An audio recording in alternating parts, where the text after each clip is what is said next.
All right, it's good to be back in Dallas.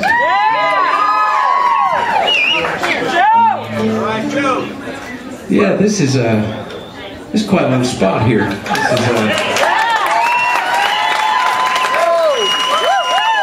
is nice room. All of y'all seem to be nice people. I haven't met you all, but I know you all seem to be really nice. I'm just trying to think, you know, the whole theme of this thing is just where songs came from and the stories that go along with them. And Billy the Kid! Well, no, that's the story, yeah. That's Saturday night! That was kind of a story of my revenge. I'd always go on my way up to Albuquerque and Santa Fe. I'd always go through a little town called Fort Sumner, New Mexico. And, Yes, sir! And it's the place where Billy the Kid supposedly is buried. People in Hyco will That's right. dispute that, and have for many years since Brushy Bill died. But there's a Billy the Kid museum in Fort Sumner, and I would always just drive past it until this one day my curiosity got the best of me. And I just paid my admission and went in to see the Billy the Kid museum. And I went all the way through the museum, and there was not one damn thing that had anything to do with Billy the Kid. It was a collection of like rusty hinges, rotted wagon wheels, an old tarnished knife or two, and a couple of pictures that were of Billy the Kid. But other than the pictures, Billy the Kid didn't leave anything. He was too smart for that. He didn't leave anything behind. He was on the run. You don't leave comic books behind when you're on the run, or your spurs or your boots or something. You take everything with you, you know. So by the time I got in my car and had driven about 10 miles out of Fort Sumner, it just started really pissing me off that I paid $2.50 to see the Billy the Kid museum. So the only way I could get back was to make up my own story about Billy the Kid. Well, me and Billy the Kid never got along.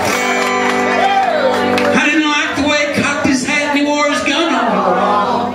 But we had the same girlfriend, and he never forgot it. She had a cute little chihuahua, till one day shot her. He rode the hard country down the New Mexico line. He had a silver pocket watch that he never did whine. He crippled a piano player for playing his favorite song. No, me and Billy the Kid, we never got along.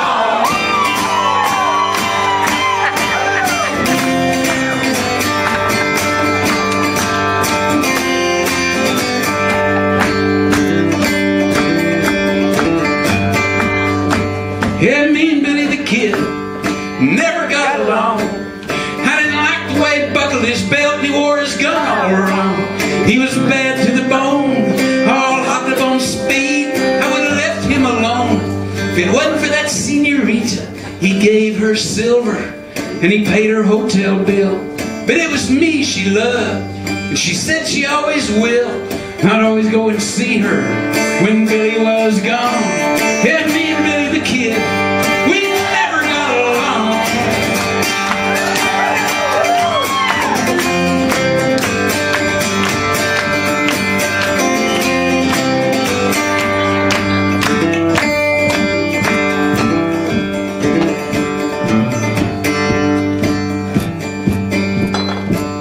Yeah, me and Billy the Kid never got along.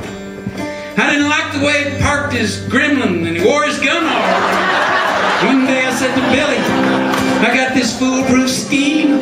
We'll rob of Wells Fargo, it's busting at the seams. I admit that I framed him.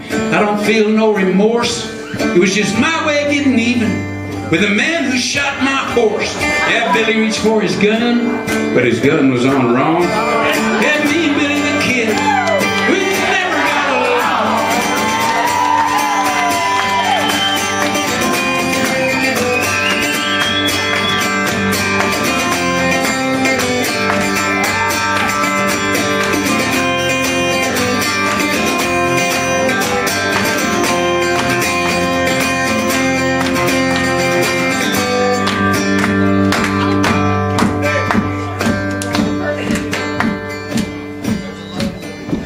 Yeah, me and Billy the Kid never got along, but I did like the way he swayed in the wind while I played him his favorite song. Now my baby sings harmony with me, to la cucaracha. She winds her silver pocket watch and pets her new chihuahua. I moved into the hotel. I got a room with a shower. We lay and listen to that watch tick, hour after hour. Outside I hear the wind blowing oh so strong. Me and Billy the Kid, we never got along. We never got along.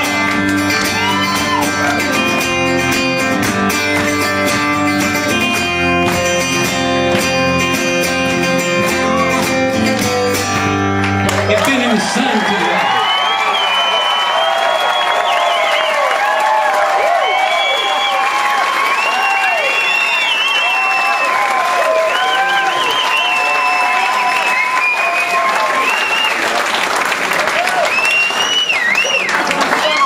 So there you got the real story right there.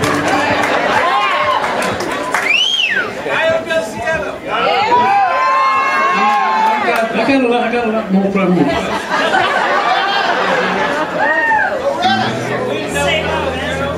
Well, while we're over in New Mexico, I'll have to write you this song. have to play you this song and write it for you. I already did that. Actually, the story took place. Let me start at the very beginning. I was one day walking around the Fair Park Coliseum of Lubbock, and I mean the old Quonset hut. I don't know what that thing is called. It's a Coliseum or something. And the Ringling Brothers Circus was setting up, and I was always fascinated with the circus, and I was watching them put these tents up, and a guy walks up to me and hands me a big old sledgehammer and says, "Go help those guys drive stakes." And I just thought, man, I got hired right here. That was the easiest job I ever got. I've been looking for work for 6 months, and some guy just hands me a sledgehammer. I thought it was my lucky day. And but anyway, so I was really just worked with the Ringling Brothers for the whole summer after that. And I was in kind of started off with a sledgehammer, and then they promoted me to ring stock, which is taking care of things like sweeping up after elephants and stuff like that. So I thought, man, is this a promotion or a demotion? But anyway, finally they promoted me up to leading the llamas and the world's smallest horse in the parades.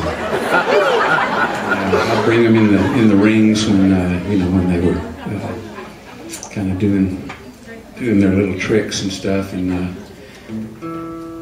within 3 weeks after working with the circus, I had the most seniority of anybody in ring stock, which tells you how quick the turnover is. The job turned out to be not as glamorous as I thought it was. It seemed really glamorous at first, but this next song was taken after something that actually happened in Albuquerque, but I couldn't figure out how to sing the word Albuquerque in the song, so I made it in Oklahoma. You see, that's how songs happen, is you can't quite reason I've never written a song about Lubbock, because it just rhymes with fuck and duck and truck.